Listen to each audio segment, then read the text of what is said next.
Hello everyone, welcome back to my channel KTstenography. Friends, today I am going to dictate a railway budget passage at the speed of 80 words per minute. ये passage मैंने already 100 words पर minute पर upload किया है. जिन्होंने लिखा है उन्हें पता होगा ये पैसेज थोड़ा सा डिफ़िकल्ट है, बट ऐसा नहीं है कि आप नहीं लिख सकते. प्लीज़ ध्यान से लिखना, ध्यान से सुनना, बहुत ध्यान देना है हर एक वर्ड पर. पैसेज के साथ साथ चलना है, ये नहीं कि आपकी आउटलाइन से स्किप हो रही है तो आप वहीं वेट कर रहे हैं. पूरा पैसेज एक आउटलाइन की वजह से ख़राब नहीं करना है. So let's start. Listen carefully and right carefully. 5 seconds to go.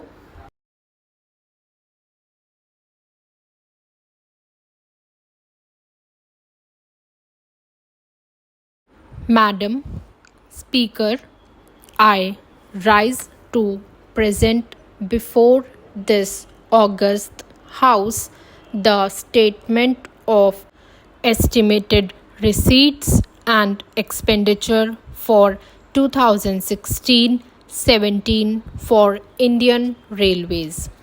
Let me begin with a couple of personal experiences. As the Railway Minister of India, I visit a number of places and meet a large number of people. On one visit to Mumbai Central Station, I was pleasantly surprised to find a group of women engaged in cleaning. The station looked very clean. On seeing me, a lady came and thanked me for allowing her NGO to adopt the station.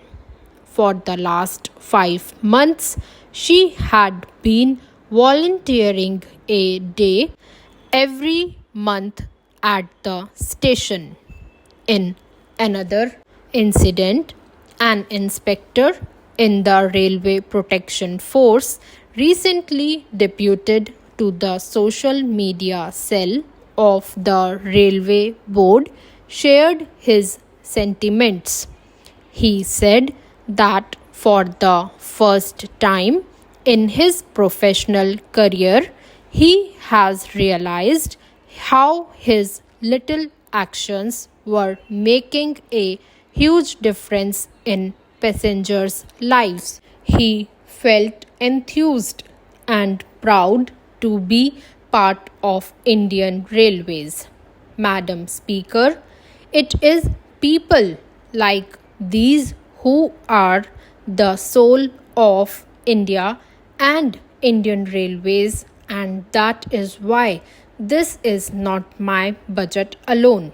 This is a budget which reflects the aspirations of each and every member of the railway family, a budget that reflects the aspirations of the common citizens of India who have not only been writing to me, interacting with me on social media, but also meeting me in large numbers to share their thoughts.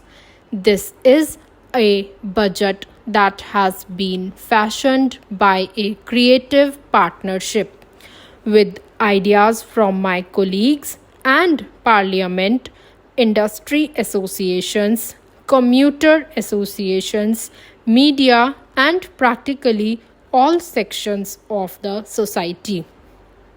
I would like to thank each one of you, but above all, this budget owes its inspiration to the vision and leadership of our Prime Minister Shri Narendra Modi ji.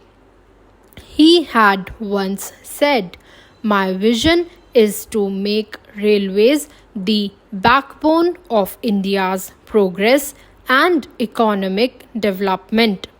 We are making all our efforts to translate his vision into reality. Our core objective is to improve the quality of customer experience at the individual level, become an engine of employment generation and economic growth at the national level. This budget will document a journey of transformation, the journey of our nation by touching millions of human lives daily. We are faced with two headwinds entirely beyond our control: tepid growth of our economy's core sectors due to international slowdown and the looming impact of the Seventh Pay Commission and increased productivity bonus payouts. Further, historically declining modal share of Indian Railways, which dropped from 62% in 1980 to 36% in 2012, is continuing to exert pressure on the institution. However, these challenging times require overhaul of our work culture and ethos cemented over years.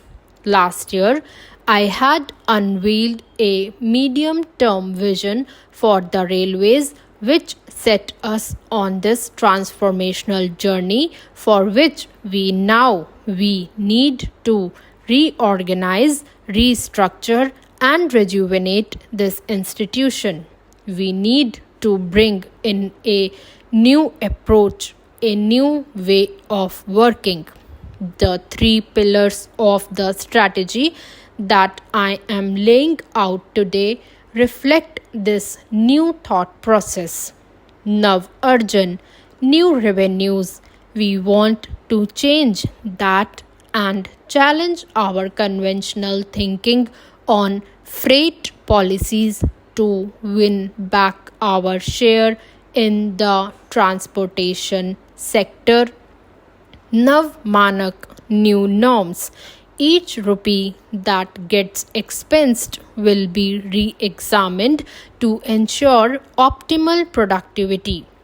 We will take a zero-based budgeting approach to the financials of the ensuing year. We will continue to innovate and optimize our outgo on each activity. Nav Sanrachna, new structures. We need to reimagine the conventional ways of solving issues. Cooperation, collaboration, creativity, and communication should be the hallmark of our decision making and actions. We have already made humble beginnings in this direction, as a result of which saving crores from the budget estimates would be effected this year. We significantly reduced the cost of power procured for traction by signing long-term agreements, brought down inventory carrying costs, and launched austerity drives. In the next year, we are increasing the rigor on cost optimization multifold. We have ramped up capital expenditure to remove the huge backlog of the past as well as to provide for the current and future needs of the organization. We have overhauled age-old process bottlenecks and delegated powers effectively to the functional levels. As a result, the rate of capital expenditure has increased substantially in the later quarters of the year and should now grow exponentially. We will continue to employ this new approach to our capital expenditure. By 2020, we look forward to meeting the long felt desires of the common man. I am thankful to the various committees whose recommendations have informed our vision. Many of the recommendations being already a part of my last year's budget speech have seen expedited implementation, while there is steady progress on several others. As I stand to deliver my second budget, I am conscious that this is not only a moment for the evolution of new ideas but also an examination of last year's momentum. Please like, share, and subscribe my channel for more updates.